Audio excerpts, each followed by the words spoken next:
Okay, 9:10 eh. Oh, 9:08 ng gabi. So, good evening everyone. Welcome sa ating vlog. So, nagustuhan ko po yung ating thumbnail na yan. Yeah.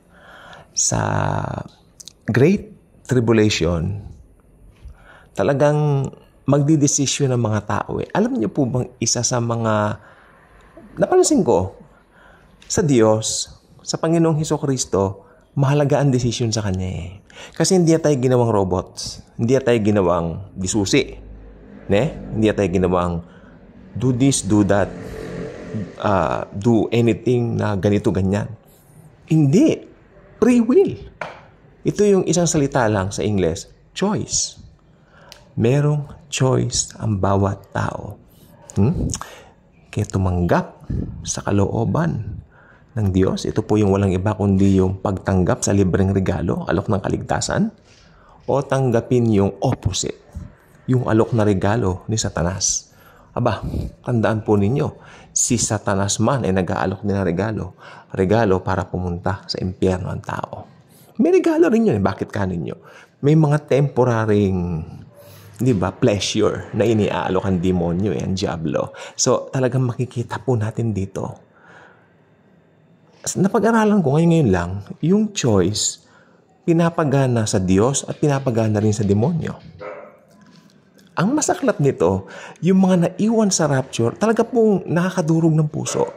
Naiwan sila ng rapture, hindi nila alam yung kinasadlakan nila. Hindi ba nawala ang mga born-again Christians? So, itong mga taong ito, masyado silang magwa-wonder. What happened to them? Umpisa ng tribulation, yung pagkatapos ng rapture, itong mga taong ito magugulantang. Sila ay malilito. Kaya magkakaroon nga ng great confusion, sabi nila eh. So, habang nalilito sila, may darating sa scene, na isang charismatikong tao. Very, very charismatic. Mahusay magsalita. Sige, sino bang alam mong mahusay magsalita dyan? Walang binatbat ang mga yan. Sobrang karismatiko, sobrang galing magsalita. At sabi nung isang nakakita sa vision, nakalimutan ko na yung pangalan ng pastor na yan, nakita niya sa vision, pinakagwapong lalaki sa balat ng lupa. Pinakita sa kanya ni Lord yung vision ng Antichrist. Pinakapoging lalaki sa balat ng lupa. Yan nga po yung Antichrist. Sinabi ko na nga po. At ang nangyari, siya ay lalabas sa scene, sabihin niya, kinuha sila ng mga alien, referring to us, mga born-again Christians. Kinuha daw tayo ng mga aliens. Okay? At ang mga tao noon, sa sinabi niyo ng Antichrist, sila ay parang magkakaroon ng katahimikan. At malilipat ngayon yung kanilang focus o attention doon sa taong ito, yung Antichrist. Ang galing niya. Mahanga sila ng gusto. Tandaan niyo, ang mga taong maiiwan ng rapture ay mga taong mahilig umidolo. Ito yung mga siguro, kasama rin yung mga vloggers na sunod sa kung kanino mga sumisikat. Ganyan po. Ganyan ang talagang typical na estilo ng mundo sa panahon ngayon. Naobserbahan ko po yan. At pagkatapos nun, itong Antikristong ito, since siya ay very popular at siya po ay napaka-karismatiko, maaakit ang mga Hudyo. Maaakit ang mga Hudyo na lapitan siya. Could you please help us to build our third temple? There will be no problem, sasabihin niya. I will build your third temple. In 2 months' time, matatayo ang third temple. Umpisa na yung offering. Yan po ay napakasayang araw sa mga Jews. Napakasayang araw sa mga Hudyo. Alam niyo po ba, yan ang pinaka-desire ng mga Jews, ang magkaroon ng pangatlong templo. Mangyayari, matutupad po yan.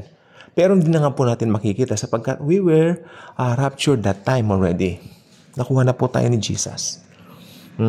Dahil yung Antichrist na yan, siya po ay magiging pinaka-popular na tao sa balat ng lupa during that time. So, ayan po ang nangyayari. Nakatayo ang third temple. Amen? At ang choice ng mga tao talagang nandoon. Nandoon sa Antichrist, Nandoon talaga. Pero may gagawin ng Antichrist talagang mamamangha sila. Ito na po siya. So, 3.5 years after Ang Antichrist ay maaanyayahan o maiimbitahan sa isang tinatawag na event kung saan siya po ay magkakaroon ng speech, no? Siguro mga ganun ang mangyayari. At lingid sa kaalaman ng marami, meron din mga naiinggit during that time sa Antichrist.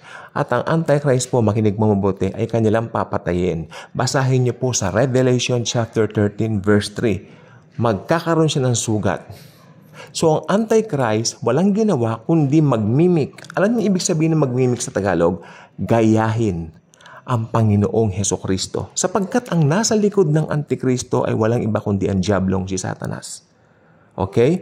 So, pwedeng tanungin ko kayo, how many days namatay si Jesus? Di ba 3 days and 3 nights? Okay. Ang Antichrist, makinig pong mabuti, matapos barilin ng Antikristo, ang Antikristo ay ibuburol 3.5 days din. 3.5 days. Ibuburol ang Antikristo. 3 days and 3 nights yata. Something like that. Okay, nega.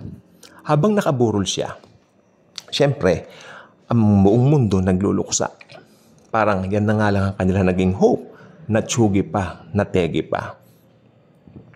Pero, talagang tuso ang diablo. Sabi ko, ang demonyo, sorry po. Ang diablo, talagang tuso.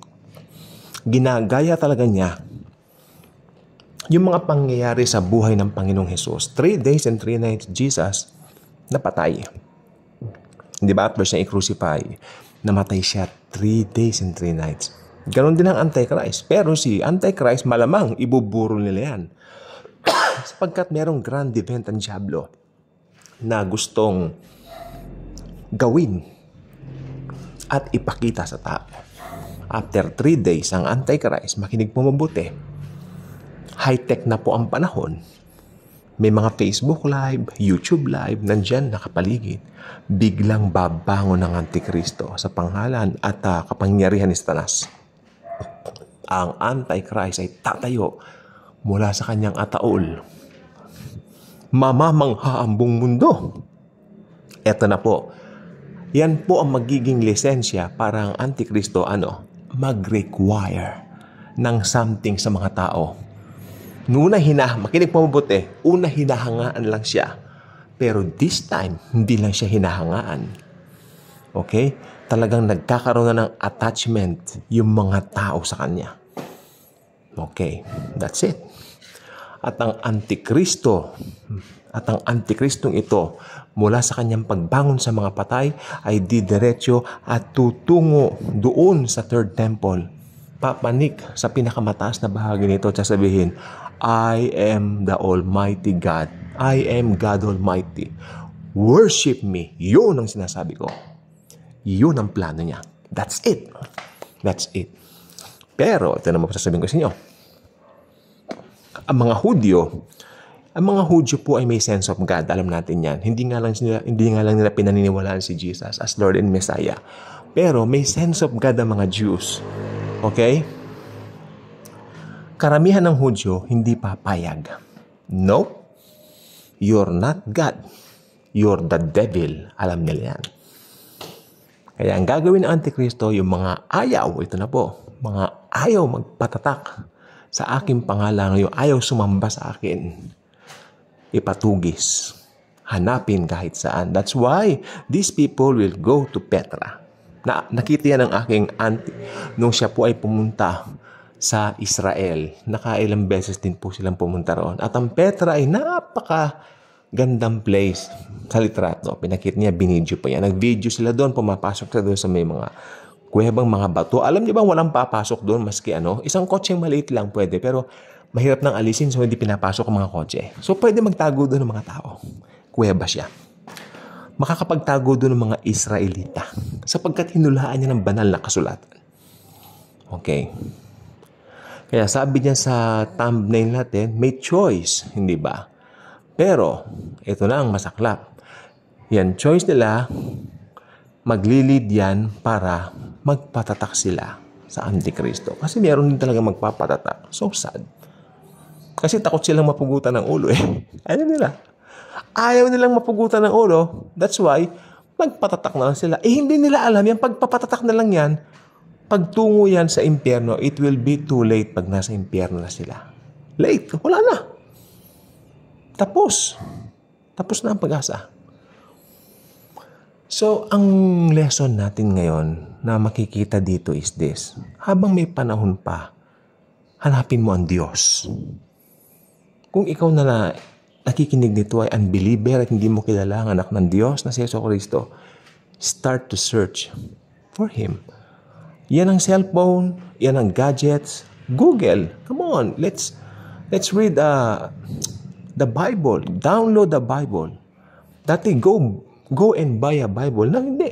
Download the Bible. Ano bang wika mo? Ano bang lengguwahe mo? Pumunta ka sa App Store mo. Download. Android user ka ba? Di Play Store. Wala nang excuse, mga kapatid. Mga kaibigan, wala nang excuse. Kaya walang mai-excuse ang sino man. Ay, hindi ko nabasa. Sasabihin ni Jesus, meron kang App Store, meron kang Android. Ba't di ka nag-download? Di ba? Walang excuse. Sasabihin ni Jesus, nandiyan ang mga old Bibles. Nakakaalat lang sa bahay niyo. Magandang balita, Biblia. Ba't di mo binasa? Magandang balita yun. See? Walang excuse. Nasa Book of Romans yan. Mangyayari po lahat ng yan. At please lang, huwag niyong iisipin na nananakot ang mga born-again Christians. Kung ganyan ang kaisipan ninyo, nananakot, may nag-comment pa rito, hindi totoo yan. Kanya. Fine. You know what? Kami mga born-again Christians na nag-preach ito, hindi kami affected yan.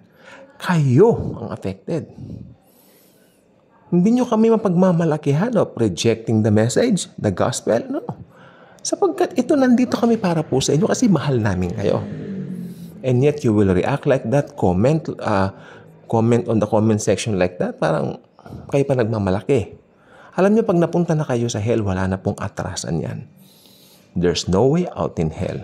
Once you're there, you're forever there. Bye-bye.